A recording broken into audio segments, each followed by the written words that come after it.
Hi everyone, it's Simon Keeling here at weatherweb.net, and it is Christmas Eve. Yes, it's Wednesday the 24th of December. Thanks again for watching.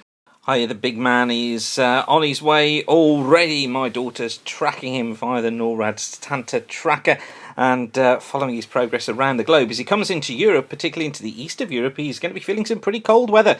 These were the minimum temperatures from last night. You can see across Russia, across Finland, into Scandinavia, and into much of Eastern Europe. We've got temperatures below freezing, minus 20s across northern parts of Sweden, and even some minus 30s here across the northern parts of Finland. Certainly some very, very cold conditions.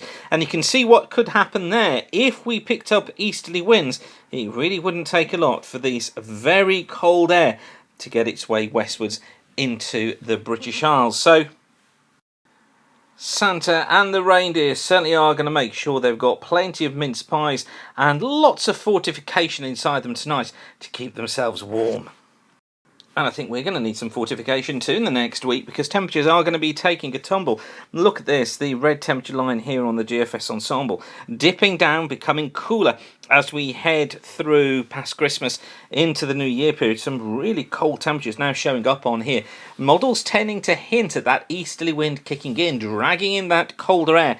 But you can see here that post-New Year, temperatures starting to pick up slightly again. But don't be jumping up too much on these, because I suspect that we may well find that easterly wind reluctant to give up once it sets in, and I think we're going to develop an east-west split across the country. Remember me saying to you, and this is why, we should just stick to the forecast ideas that we have, because we were saying, weren't we, that the cooler air, originally we were saying cooler air getting in around the 27th to 28th, depth of the cold between about the 1st of January, lasting up to between the 10th and the 12th. We've wobbled a little bit since, but that was the story that we first had, and it looks as if that may well be the way this thing turns out. So lesson again, Simon, go with your instincts, go with what the data says, look at what the analogues do, and stick with that idea. Don't wobble. Latest CFS looking like this. Week 1 building that ridge now off towards the west here, look. So the ridge building in. Week 2 from New Year's Eve looking into the 6th of January. Look, the high off towards the east.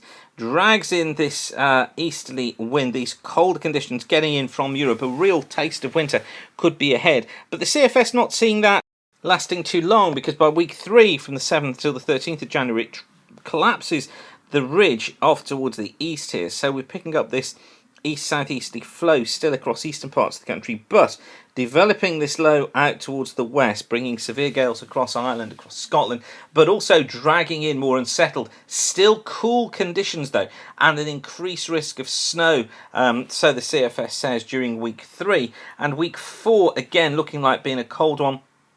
Got these winds coming in more from the west or the northwest, dragging in those cold conditions, staying unsettled. We're not talking desperately cold, but we are talking the threat of sleet and some snow at times. Now, if you really want to excite the children tonight, get them outside between 5:20 and 5:25 p.m. across the British Isles. So that's between 5:20 and 5:25 p.m. Okay, look up in the sky towards the south, and then see, you have to watch for a while, but then look up at around 10 to 20 degrees and keep looking overhead. You'll see a very, very bright star passing overhead. Children, could that be Father Christmas on his way? Well, I'll let you decide, but you watch between 5:20 and 5:25 p.m. tonight. If you're in Europe, in central parts of Europe, you're an hour ahead, so there we're looking at between 6:20 and 6:25 p.m. to see if you can spot Santa and the reindeers passing overhead. If you see a very, very bright star that's moving quite quickly coming overhead, then you may well just have seen Santa. So get out there tonight and have a look. And whatever you're doing, have a peaceful Christmas Eve evening, and thanks again for watching, and keep the sun shining, and bye for now.